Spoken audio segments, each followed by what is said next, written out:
Bienvenue sur Africa 24 dans cette nouvelle édition de l'Africa Tonight. Voici les titres. Omar El-Béchir devant la justice. Son procès s'est finalement ouvert ce lundi. Destitué le 11 avril après 4 mois de manifestations populaires sans précédent, l'ancien président soudanais doit maintenant répondre d'accusations de corruption.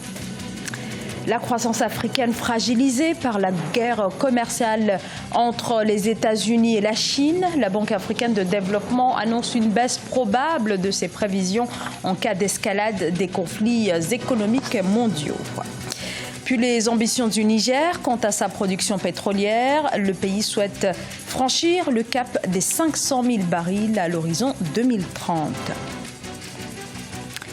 Le procès de l'ancien président soudanais s'est donc ouvert ce lundi à Khartoum. Omar El-Béchir est jugé pour corruption. L'ex-dirigeant arrivé au pouvoir en 1989 est déposé par l'armée le 11 avril 2019, est détenu dans une prison de Khartoum, doit répondre d'accusations portant sur une acquisition illégale de devises étrangères et de trafic d'influence. Kamesh Katapoulé. Initialement prévu samedi 17 août, le procès de l'ancien président soudanais Omar El-Béchir s'est ouvert ce lundi 19 août au tribunal de Khartoum. Plusieurs chefs d'accusation ont été retenus contre lui, possession de devises étrangères, actes de corruption ou encore trafic d'influence. Après son arrestation en avril 2019, près de 113 millions de dollars avaient été saisis en liquide dans sa résidence. Aujourd'hui, pour l'armée, Omar El-Béchir représentait cette sorte de gangrène qu'il fallait le plus rapidement possible circuler. Et donc, c'est ce qu'ils ont fait en le mettant aux arrêts. Et maintenant, aujourd'hui, il est jugé pour corruption devant le parquet. Le problème qui se pose, c'est que l'armée, en tout cas la partie qui aujourd'hui a signé des accords avec l'opposition, joue quand même sa crédibilité sur ce procès-là. Si on veut la prendre au sérieux, si la communauté internationale et aujourd'hui l'opposition civile veut prendre l'armée au sérieux, il faut obligatoirement que ce procès soit crédible. Et les putschistes, en tout cas les militaires, jouent leur crédibilité sur ce procès-là. Destitué le 11 avril 2019 après 4 mois de manifestations, Omar El-Béchir est aussi visé pour des faits plus graves. Le procureur avait effectivement évoqué des accusations de meurtre de manifestants, un chef d'inculpation qui, au Soudan, est puni de la peine de mort. Tout ce qui va arriver à Omar El-Béchir sera la preuve de la bonne foi et de la bonne volonté des militaires. Maintenant, jusqu'où les militaires vont vouloir aller, je ne sais pas. Et nous le saurons avec ce procès-là et avec ce qui va arriver derrière. Le procès d'Omar El-Béchir pourrait marquer le début d'un long feuilleton judiciaire. L'ancien président soudanais est aussi poursuivi par la Cour pénale internationale pour son rôle dans la guerre au Darfour. Les tensions commerciales entre la Chine et les États-Unis n'ont jamais été aussi fortes et l'Afrique pourrait être l'une des grandes victimes de cette guerre commerciale entre les deux puissances mondiales. La Chine qui pèse très lourdement dans les exportations du continent. Akinwumi Adesina, le président de la Banque africaine de développement, estime que l'institution pourrait d'ailleurs être amenée à abaisser ses prévisions de croissance. On écoute le président de la BAD. La demande en importation de la Chine a considérablement chuté. Sa capacité industrielle a également chuté de manière significative, de sorte que la demande, même pour les produits et les matières premières en provenance d'Afrique, pourrait diminuer encore plus. La demande chinoise de ces produits faiblit. Cela pourrait avoir un effet sur les investissements extérieurs de la Chine, même sur le continent, tant sur le plan de l'aide publique au développement que sur le plan des investissements en Afrique. Cela sera évidemment affecté. Passage obligé pour le développement des entreprises, le financement. Il relève souvent du parcours du combattant pour les petites et moyennes entreprises.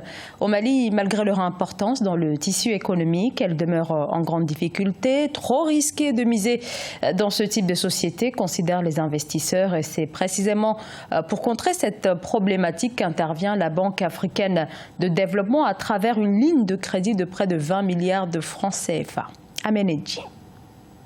Le conseil d'administration du groupe de la Banque africaine de développement a approuvé une ligne de crédit de 19,70 milliards de francs CFA en faveur de la Banque de développement du Mali. Ce financement permettra à long terme de répondre aux besoins d'investissement de la clientèle, composée pour la plupart de grandes, petites et moyennes entreprises opérant dans des secteurs de développement économique tels que l'agriculture, l'énergie et l'industrie. Il y a pas vraiment des petites et moyennes entreprises dignes de ce nom sur lequel le Mali peut compter pour augmenter sa croissance. Les entreprises que je vois seront probablement des entreprises de consommation destinées à l'exportation, notamment le lait, la viande, et puis il y a aussi des industries d'extraction minière. Près de 85% des fonds déployés, estimés à 17 milliards de francs CFA, seront destinés au secteur de l'agriculture et de l'agrobusiness et au moins 15% du montant de la ligne de crédit seront octroyés aux femmes entrepreneurs. Il y a évidemment toujours le problème agricole qui est toujours en cours et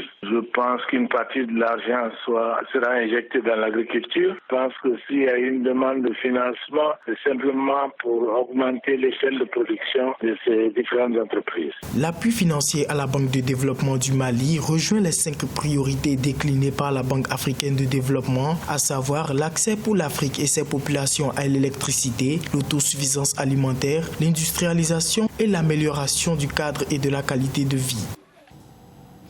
Le Niger souhaite augmenter sa production de pétrole. Le pays ambitionne de porter sa production actuellement estimée à 20 000 barils par jour, à 500 000 au plus tard d'ici à 2030. Et pour y parvenir, de nombreux projets ont été lancés. Aïssatou Bari. La production pétrolière au Niger revue à la hausse, avec une capacité de production estimée actuellement à 20 000 barils par jour pour un besoin national à 7 000. Le pays compte produire 500 000 barils par jour à l'horizon 2025-2030, selon le président Mahamadou Issoufou. Cet objectif devrait permettre l'adhésion prochaine du Niger à l'OPEP, Organisation des pays exportateurs de pétrole. Depuis 2011 à aujourd'hui, c'est le même prix, c'est un prix constant au niveau à la pompe. Le pétrole, les produits raffinés, tout ça, les prix n'ont pas changé. C'est autour de 600, un peu au-delà de 500 francs CFA à la pompe. Les gens se demandent bien évidemment, quand ils vont commencer à exporter le pétrole brut, qu'est-ce que ça va changer concrètement dans la vie des citoyens? Pour faire face aux problèmes d'infrastructure et d'approvisionnement, il est prévu la construction d'un oléoduc de 1980 km via le port de Cotonou au Bénin pour l'acheminement du brut.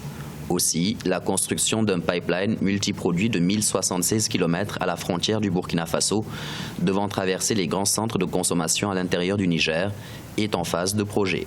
Pouvoir contrôler cet oléoduc-là jusqu'à Cotonou, mais également ils veulent le Burkina Faso. Il y a des problèmes, il y a des risques parce que c'est un peu difficile de pouvoir contrôler tout ça parce que c'est l'oléoduc, ça va passer dans des localités où il n'y a pas tellement de sécurité. Le gouvernement n'a pas encore dit les dispositions qu'il compte prendre. Le Niger est producteur de pétrole depuis 2011 avec la mise en exploitation du gisement d'Agadem au nord-est. Doté d'une industrie pétrolière traitée par la société de raffinage de Zinder, Soraz, le pays ambitionne de porter la production pétrolière d'abord à 110 000 barils par jour d'ici 2021 grâce au démarrage de la seconde phase d'exploitation du bloc d'Agadem. La chef kenyane Malia Mohamed bat le record du monde du marathon de cuisine qui était jusqu'ici de 68 heures, détenu par le cuisinier américain Ridley Lumpkin.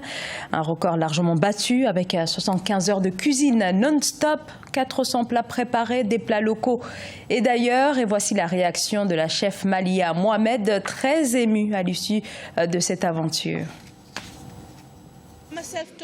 Je suis un chef autodidacte. J'ai appris par moi-même, par le biais d'Internet et des médias sociaux, de YouTube, Pinterest, tout ce qui avait trait à la cuisine.